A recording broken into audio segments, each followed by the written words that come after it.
The crystal chandelier cast fractured light across the polished marble floor as James Sullivan adjusted his tool belt and stepped into the grand hallway of the Wellington mansion. His weathered work boots, still damp from the morning rain, squeaked softly against the pristine surface, a sound that seemed almost sacrilegious in such an elegant space. Third electrical panel on the left, the house manager had told him tersely before disappearing into some distant wing of the sprawling estate. Fix it and leave. Mr. Wellington values his privacy. James didn't mind. He preferred working alone anyway. At 42, he'd learned that solitude was often better company than most people. Besides, he had his daughter Maya waiting for him at home, and every hour of overtime meant one step closer to affording the school trip she'd been dreaming about for months. The mansion belonged to Richard Wellington, a pharmaceutical mogul whose company had revolutionized cancer treatment. James had read about him in the papers, a reclusive genius who'd withdrawn from public life after some personal tragedy.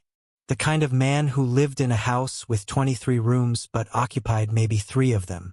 James found the electrical panel easily enough. As he opened his toolkit and began examining the outdated wiring, his eyes wandered to the walls around him. Portraits, dozens of them arranged like a private gallery. Most showed Richard Wellington at various stages of his career, accepting awards, cutting ribbons, shaking hands with presidents. But it was the painting at the end of the corridor that stopped James cold. His screwdriver clattered to the floor.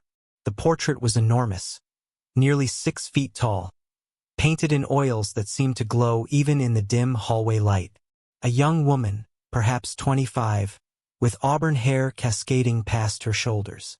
She wore an emerald green dress that matched her eyes, and her smile held a mixture of mischief and melancholy that seemed impossibly familiar. James walked toward it as if pulled by invisible strings. The brass nameplate at the bottom read, Sarah Wellington, 2016.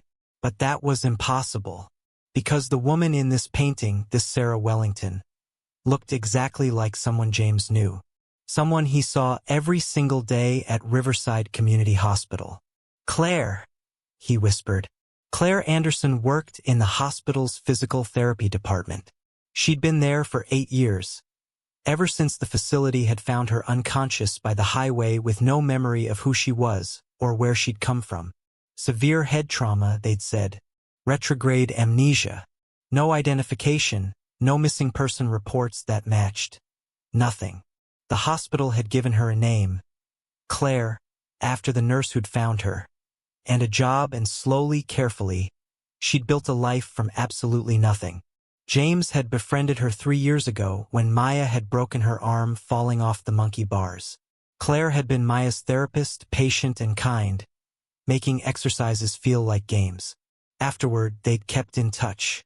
Coffee in the hospital cafeteria, occasional dinners, long conversations where Claire would talk about the strange emptiness of not knowing your own history. And now, staring at this portrait, James understood why she'd always seemed like someone from a different world. Because she was. Can I help you? James spun around. Richard Wellington stood in the doorway, tall, silver-haired, wearing an expensive cardigan over dress shirt and slacks. His face was lined with the kind of grief that never fully fades, and his eyes held a wariness that suggested he rarely had unexpected company. I'm sorry, sir, James stammered.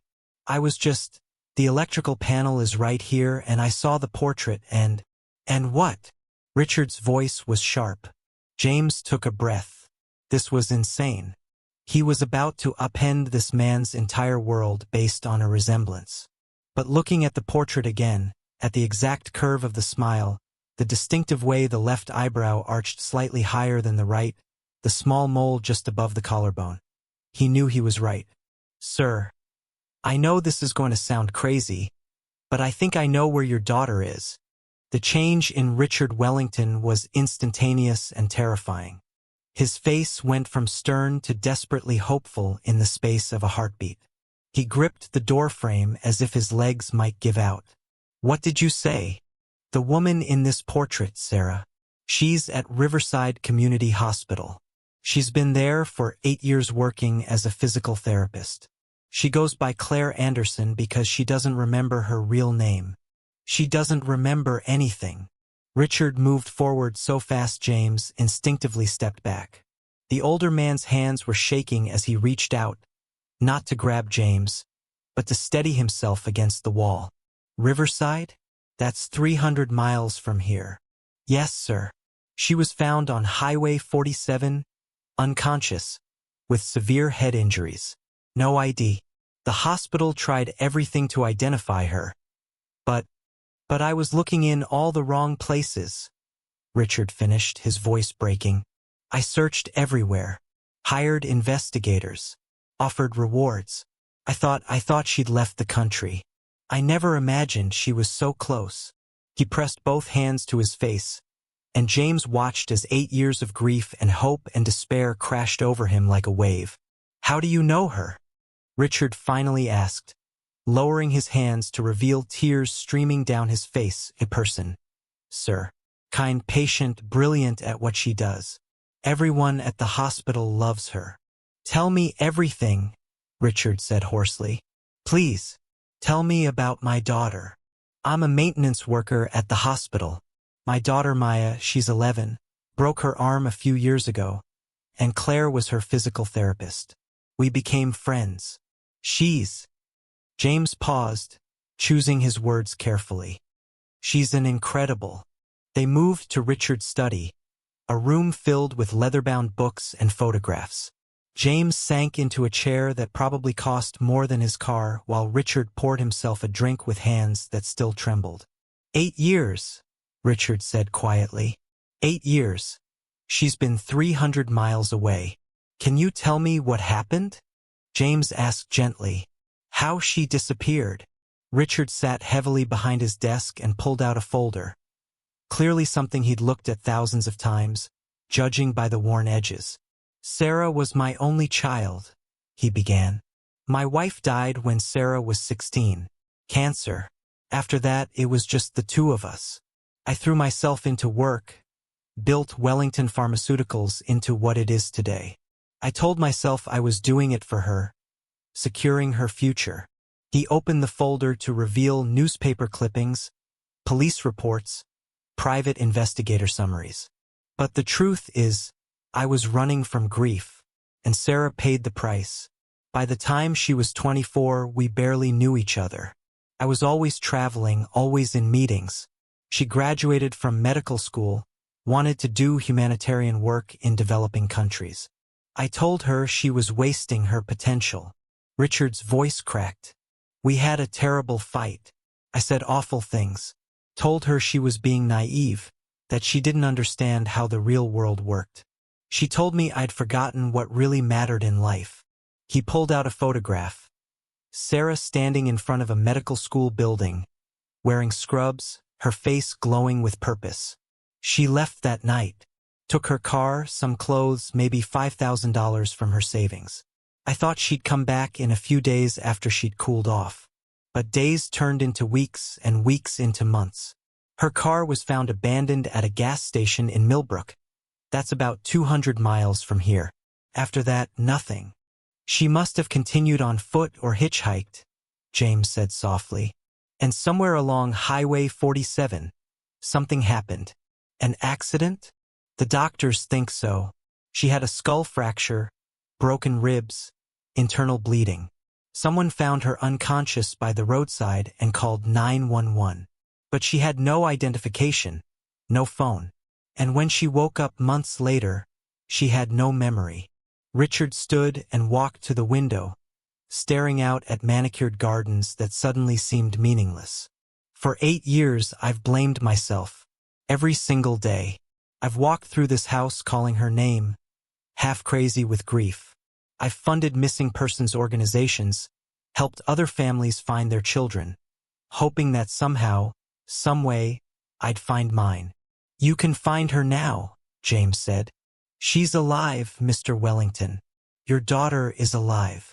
Richard turned, and James saw something he'd never forget. Pure, undiluted hope breaking through years of darkness. Will you take me to her? Will you help me bring my daughter home?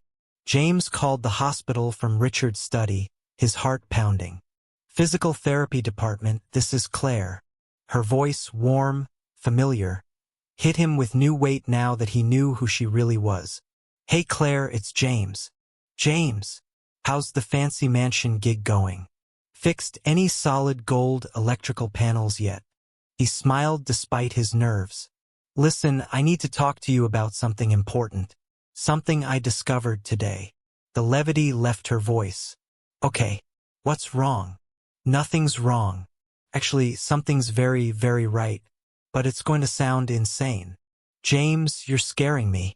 He took a breath. Claire, I found out who you are. I found your family. Silence. Complete, absolute silence. Claire? Are you there? I'm here. Her voice was barely audible. What do you mean? Your name is Sarah Wellington. You disappeared 8 years ago after an argument with your father. You were trying to find your own path, and somewhere along the way you had an accident. Your father, Richard Wellington, he's been searching for you this entire time. He never stopped looking. He heard her breathing change. Rapid, shallow, on the edge of hyperventilation.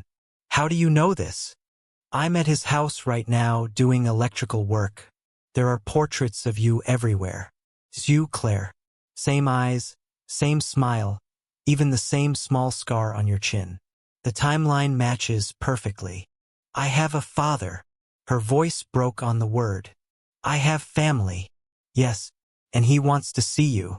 But we wanted to prepare you first. This is overwhelming, I know. She was crying now, he could hear it. James, I'm terrified. What if I meet him and don't remember anything? What if I'm not who he wants me to be? Then you'll figure it out together, James said firmly. He doesn't want Sarah from 8 years ago. He wants to know the person you are now. And Claire, you're amazing. You're compassionate and brilliant, and you've built an incredible life from nothing. When? She whispered. When does he want to meet me? Whenever you're ready. Tomorrow, next week, whenever feels right. Tomorrow, she said decisively. Tell him I want to meet him tomorrow. James. Yeah. Will you be there? Please. I'll be right there with you. I promise. Richard Wellington's private plane touched down in Riverside at 9 a.m. James waited at the small airport with Maya, who'd insisted on coming. Daddy, is Miss Claire really a secret princess? Maya asked for the 100th time. Not a princess, sweetie. But she does come from a very wealthy family. Will she still be nice when she remembers she's rich? James hugged his daughter close. She'll always be nice. That's who she is, no matter what she remembers. Richard emerged from the plane looking like he hadn't slept. He wore jeans and a simple sweater, probably the most casual clothes he owned. James noticed his hands shaking as they shook hands. Thank you for being here, Richard said. I don't think I can do this alone. They drove to the hospital in silence heavy with anticipation. Maya sat in the back, unusually quiet, sensing the gravity of the moment. Claire was waiting in the small garden behind the physical therapy wing, a space she'd helped create with donated plants and painted benches. She stood with her back to them, staring at a fountain, her shoulders tense. Claire, James called softly. She turned slowly. She dressed carefully. A simple blue dress, her hair down, minimal makeup, but her eyes were red from crying, and her hands twisted together nervously. Richard stopped walking, frozen 10 feet away, just staring at her. Sarah, he breathed. Claire took a tentative step forward. I'm sorry I don't remember you. Don't apologize. Richard's voice cracked. Please never apologize. I'm the one who's sorry. For the fight. For the terrible things I said. For not finding you sooner. They stood there, two strangers who should have been family, separated by 8 years of lost memories and accumulated pain. It was Maya who broke the stalemate. She walked straight up to Claire and held out a small potted plant. Miss Claire, my daddy says you might be sad because you can't remember your old family, but that's okay because now you have a new old family. And families give each other gifts, so I brought you this. It's a forget-me-not. Claire laughed through her tears, accepting the plant with trembling hands. Thank you, Maya. That's perfect. She looked up at Richard, really looked at him, and something flickered in her eyes. Not quite recognition, but something deeper. Cellular memory, perhaps. The body remembering what the mind had forgotten. Can we sit? She asked. Can we just talk? They sat on the painted benches, Richard and Claire on one, James and Maya on another nearby but giving them space. And slowly, carefully, Richard began to tell his daughter who she'd been. He showed her photographs on his phone. Sarah at age 5, covered in mud from helping in the garden. Sarah at 12, winning a science fair. Sarah at 18, graduating high school as valedictorian. Sarah at 24, in her medical school graduation photo, eyes shining with purpose. You wanted to join Doctors Without Borders, Richard said. You said you didn't want to just treat disease, you wanted to treat inequality. You wanted to go where help was needed most. Claire touched the screen, tracing the younger version of her face. I teach free physical therapy classes on weekends now, for people who can't afford treatment. I don't know why, but it always felt important. Because that's who you are, Richard said softly. That's who you've always been, even without the memories. The core of you, your compassion, your drive to help, that survived. Tell me about my mother, Claire asked quietly, and Richard did. He talked about his wife Elizabeth, about her laugh and her terrible cooking and the way she'd sing off-key while doing laundry, about how Sarah had inherited her mother's sense of justice and her inability to walk past anyone in need. You were 19 when she died, Richard said. You insisted on being in the room at the end, holding her hand. You told her it was okay to let go, that you'd take care of me.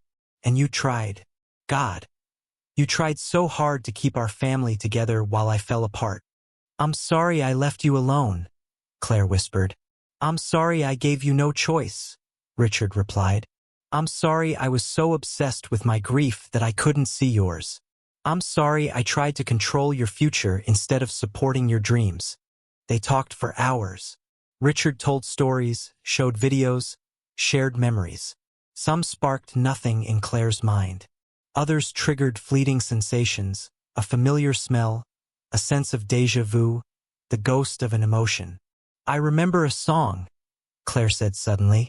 Someone singing You Are My Sunshine, but getting the words wrong on purpose to make it funny. Richard's face crumbled. Your mother. She always sang it to you at bedtime, but she'd substitute ridiculous words. You are my potato, or you are my dishwasher. You are my elephant, Claire whispered, and then gasped. I remember that. I remember laughing. I remember. She pressed her hands to her temples. It's like looking through fog. I can see shapes but not details. That's okay, Richard said quickly. That's more than okay. We have time now. All the time in the world.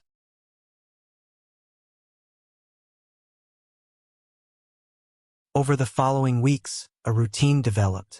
Richard extended his stay in Riverside, renting a suite at the nicest hotel in town. Every day he'd spend hours with Claire, showing her photos, telling stories, simply being present. Specialists were consulted. The consensus was that Claire's memories might return partially or not at all. The trauma had been severe and 8 years was a long time. But the emotional connections, those were forming new, based on who they were now rather than who they'd been. It's strange, Claire told James one evening in the hospital cafeteria. I look at these photos and intellectually I know that's me. But emotionally, it feels like I'm learning about a character in a book. She's real, but she's not present. Maybe that's okay, James suggested. Maybe you don't need to recover Sarah to build a relationship with your father. He wants me to come home to Wellington Estate, Claire said quietly. He says I'll have access to the best doctors, the best care. My old room is exactly as I left it. What do you want? I don't know. She twisted her coffee cup. Riverside is the only home I've known. The hospital, my apartment, you and Maya, my therapy clients. This is my life. But he's my father. Don't I owe him a chance? You don't owe anyone anything, James said firmly. This has to be your choice, based on what you want, not what you think you should want. What if I choose wrong? Then you'll choose again. Claire, you've rebuilt yourself from nothing once. If you need to, you can do it again. She reached across the table and took his hand. When did you become so wise? Single parenthood. It teaches you that there are no perfect choices, just honest ones. But James's heart was breaking, because he knew what he hadn't said out loud, even to himself. He was in love with Claire, had been for over a year, and the thought of her leaving, of losing her to a life he could never be part of, was devastating. 2 months after the reunion, Richard made a proposal. Come home for a trial period, he suggested. 3 months. Stay at the estate, meet the staff who remember you, see if being in those spaces helps the memories return. If it doesn't feel right, you can come back to Riverside. No pressure. Claire looked at James. They were in his small apartment, Maya doing homework at the kitchen table while they talked in the living room. What do you think? She asked. What could he say? That he wanted her to stay? That the thought of 3 months without her felt unbearable? That Maya talked about her constantly, that she'd become essential to their small family? I think you should try, he said instead. You deserve to know that part of your life. Will you visit? You and Maya. If you want us to. James. She moved closer, her voice dropping. Of course I want you to. She paused, seeming to struggle with words. You're important to me. Both of you. You're important to us too. They stood there, so close he could smell her floral shampoo, see the flecks of gold in her green eyes. This was the moment. He should tell her, should be brave enough to say that he loved her, that he wanted to be part of whatever life she chose. But Maya called out about a math problem, and Claire stepped back, and the moment passed. She left for Wellington Estate the following week. Richard sent a car, a sleek black sedan that looked comically out of place on James's street. Maya cried when Claire hugged her goodbye. You're coming back, right? Maya asked, her face pressed against Claire's shoulder. I don't know, sweetie, but I promise we'll still talk all the time. Okay? After the car pulled away, Maya looked up at James with the particular wisdom of children. You should have told her you love her, Daddy. It's complicated, Maya. Adults always say that when they're being scared. She wasn't wrong. Claire called every evening. Those calls became the highlight of James's day. It's overwhelming, she said on the first night. The house is huge. I keep getting lost. And there are pictures of Sarah everywhere, me, but it doesn't feel like me. Give it time. My old room is like a museum. Everything preserved exactly as I left it. Academic awards on the walls, medical textbooks on the shelf, photos with people I don't recognize. It's like walking through someone else's life. Is your father okay? He's trying so hard. Too hard, maybe. He keeps hoping that showing me things will trigger memories. And sometimes it does, little flashes. But mostly, I just feel guilty that I can't give him what he wants. What do you want, Claire? Silence. Then, quietly, I miss Riverside. I miss my work. I miss you and Maya. James's heart clenched. We miss you too. But as weeks passed, Claire's calls became less frequent. Not because she wanted to talk less, but because her days were filling up. Doctor's appointments, specialists, physical therapy sessions designed to help recover memories. Old family friends coming to visit, telling stories, showing photos. I'm starting to remember more, she told him on week 3. Not full memories, but impressions. The garden here, I remember playing in it as a child. The piano in the music room, I remember my mother teaching me. It's like puzzle pieces without a full picture. That's progress. Is it? Or is it just my brain creating false memories based on what people tell me? Does it matter? If the memories feel real, if they help you connect with your father, does it matter how they formed? I suppose not. On week 6, Richard called James directly. "I want to thank you," Richard said, "not just for finding Sarah, but for being her friend. She talks about you constantly. You and Maya. She's special to us. I can tell. And I wanted to ask, would you and Maya consider coming for Thanksgiving? It would mean a lot to Sarah. And honestly, to me as well. You're part of her life now. Part of her story." So, James and Maya flew to Wellington Estate for Thanksgiving. Their first time on a private plane, which delighted Maya to no end. The mansion was even more imposing in person. James felt completely out of place in his JCPenney suit walking through halls filled with priceless art. But Claire's face when she saw them made everything worth it. "You came," she breathed, pulling them both into a hug. "Of course we came." Thanksgiving dinner was surreal. Just the 4 of them at a table that could seat 20, served by staff who seemed to materialize and disappear silently. But Claire insisted on helping cook, and Maya charmed everyone with her stories, and slowly, it began to feel less like a formal occasion and more like family. After dinner, Claire gave them a tour of the grounds. They walked through gardens that would be spectacular in summer, past a pool house bigger than James's entire apartment, through a library that made Maya gasp with joy. "Do you think you'll stay?" James asked when Maya ran ahead to explore. Claire stopped walking. "I don't know. I'm starting to feel connections here. My father and I were building something. Not the relationship we had before, but something new. He's different than I imagined. Softer. He listens now. But I miss my life in Riverside. I miss my work, my independence, feeling useful. Here I'm a project. Everyone is so focused on helping me remember that they forget I'm a person with my own life now." "What does your father say?" "He says he just wants me to be happy. That if Riverside makes me happy, I should go back. But I can see how much he wants me to stay." They stood in the moonlit garden, and James felt the words rising in his throat again. "I love you. Come home. Not to this mansion, but to Riverside, to us." But before he could speak, Richard appeared on the terrace. "Sarah, we have visitors. Old family friends who heard you were home." And just like that, the moment passed again.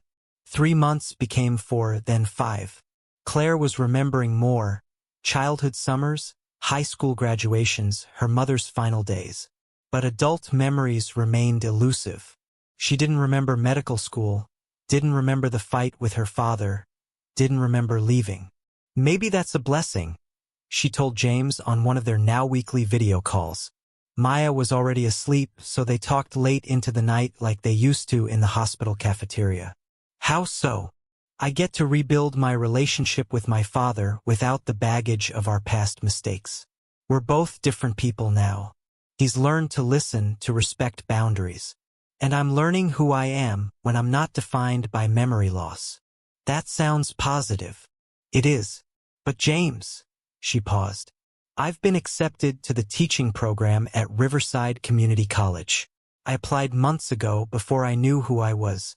Full scholarship to get my physical therapy degree formally recognized and start teaching." "Claire, that's incredible. I start in January. If I go. My father suggested I could teach here instead. He'd fund a state-of-the-art facility, pay top dollar, attract the best students. I could have everything I want right here. But it wouldn't be mine. It would be his money, his influence. And I've spent 8 years building a life from nothing. I'm proud of that. I don't want to lose it. So come back." "It's not that simple. He's my father, James. I've lost so much time with him. How do I choose between building a new life and reclaiming an old one?" James took a breath. This was it. If he didn't say something now, he'd lose her forever to a life of what-ifs and should-haves.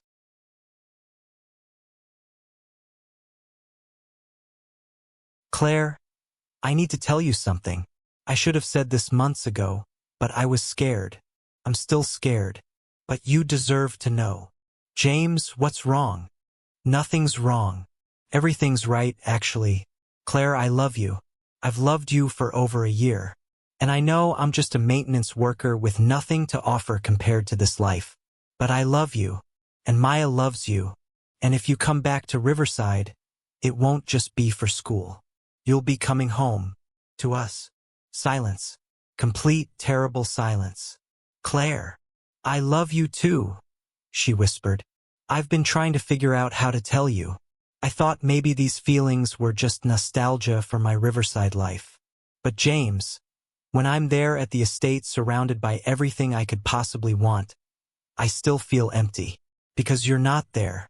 You and Maya. You're what makes me feel whole. Then come home. I've been talking to my father about it. About wanting to live in Riverside, teach at the community college, build my own life. Do you know what he said? What? He said he spent 8 years searching for me.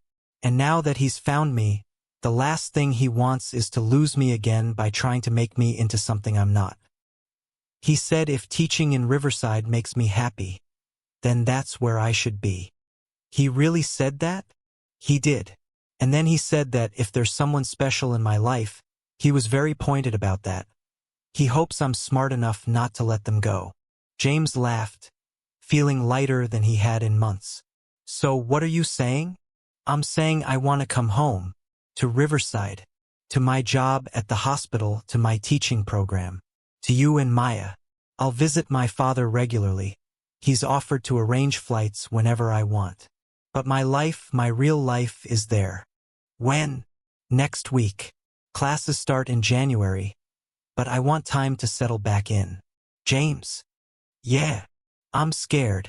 What if my memories never fully return? What if there's always this gap in who I am? Then we'll fill it with new memories. Better ones. Ones we choose together. Claire returned to Riverside on a crisp December morning. James and Maya waited at the small airport, holding a hand-painted welcome home sign Maya had spent 3 days making. When Claire emerged from the plane, she wasn't alone. Richard was with her, carrying her suitcase. I wanted to see where my daughter will be living, Richard explained. If that's all right. They drove to Claire's apartment, a modest one-bedroom that suddenly seemed very small next to the Wellington estate. But Richard didn't comment on the size or the worn furniture. Instead, he helped unpack, asked questions about her teaching program, and listened intently when Maya explained her latest art project. Later, while Maya showed Claire her room, Claire had become a frequent visitor before leaving, and Maya had decorated a corner just for her. Richard pulled James aside. Take care of her, Richard said quietly. Not because she's fragile, my daughter is one of the strongest people I've ever known, but because she's chosen you. And that choice? It's more valuable than anything I could ever buy. I will, sir. I promise. And James? Thank you. For finding her, for loving her, for giving her the space to choose her own path. You gave me back my daughter, but more importantly, you gave her back herself. After Richard left, promising to visit in 2 weeks, Claire and James sat on her small balcony watching the sunset. Are you happy? James asked. Claire leaned her head on his shoulder. I'm more than happy. I'm home. Not because of a place or memories, but because of people. You, Maya, my father, you're my family.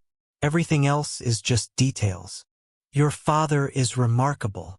He is. And I'm so grateful I get to know him as he is now. Maybe losing those memories was a gift in disguise. We get a second chance without all the old hurts. Do you still want to remember? Sometimes, but less than I used to. I'm learning that you don't need to know where you've been to know where you're going. James turned to face her. Where are you going? Wherever you and Maya are. He kissed her then, properly, without interruption, without fear. And for the first time in 8 years, everything felt exactly as it should be. The small chapel at Riverside Community Church was decorated with wildflowers. Claire's choice, because she'd learned she used to love them as a child. James stood at the altar in a suit Richard had insisted on buying, though it was tasteful and understated. Maya stood beside him as the flower girl, her dress a compromise between her desire for Princess Sparkly and Claire's preference for simple elegance. Richard walked Claire down the aisle, tears streaming openly down his face. When the minister asked who gave this woman in marriage, Richard's voice was clear and steady. I do. With gratitude, with joy, and with the knowledge that she's choosing her own path. The ceremony was small, just close friends, hospital colleagues, Maya's friends, and a few of Richard's closest associates. But it was perfect. During the reception in the church hall, decorated with more wildflowers and strung lights, Richard stood to give a toast. 8 years ago, he began, I lost my daughter because I thought I knew what was best for her. I thought I could plan her life, control her future. I was wrong. My Sarah, my Claire, she had to lose everything to find what mattered most. And in the process, she taught me what really matters too. He turned to James. You didn't just fix my electrical system that day. You gave me back something I thought was lost forever. Not just my daughter, but hope. The belief that even in our darkest moments, miracles can happen. To James and Claire, Richard raised his glass. May you always choose each other. May you build a life based on love, not expectations. And may you remember that the best journeys are the ones that bring us home. To James and Claire, the room echoed. Later, as they cut the cake, homemade by Claire's students, slightly crooked but made with love, Maya tugged on Claire's dress. Miss Claire, I mean Mom? Maya still struggled with the new title sometimes. Yes, sweetie? Are you happy? Claire knelt down to Maya's level. I'm more than happy. I have everything I've ever needed. A family who loves me, work that matters, and memories. New memories that I'll treasure forever. But what about your old memories? Maya asked seriously. Do you still want them back? Claire glanced at James, then at Richard chatting with hospital colleagues, then back at Maya. You know what? I have everything I need right here. The past made me who I am, but the present, this right now with all of you, this is what makes me complete. That night, after guests had left and Maya had fallen asleep in the car on the way home, James and Claire stood on her. Their balcony looking out at the city lights. Do you ever think about it? James asked. About how many things had to go exactly right for us to find each other? All the time. If your sister hadn't needed help with the funeral. If you hadn't taken that electrical job. If I hadn't had that accident 8 years ago. That's a dark way to look at it. Maybe, or maybe everything, even the painful parts, led me exactly where I needed to be. She turned to face him. I look at old photographs now, and I'm starting to remember more. Little flashes. But James, the woman in those photos, she's not me anymore. She was Sarah Wellington, define.